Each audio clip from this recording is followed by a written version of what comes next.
সর্বোচ্চ চেষ্টা করার পরেও দেখবেন, সর্বোচ্চ চেষ্টা করার পরেও দেখা যাবে দিন শেষে আপনি অপরাধী হয়ে বসে আছেন। আর আমি একটা লেকচারে বলেছি না, পুরুষ মানুষ বোকা। পুরুষ মানুষ কেন বোকা? কারণ সে সবাইকে খুশি করতে চায়। সে চায় মা সুখে থাক, বোন সুখে থাক, স্ত্রী সুখে থাক, যদি আরো স্ত্রী থাকে ও সুখে থাক, সন্তানরা সুখে থাক, সবাই ভালো থাক।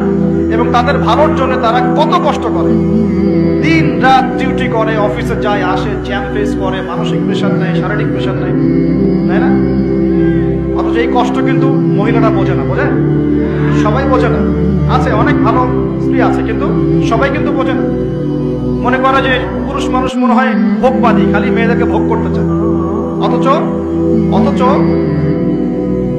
সবাইকে সুখে রাখার এই চেষ্টায় একজন পুরুষ দিন শেষে নিজেই সুখী হয় না।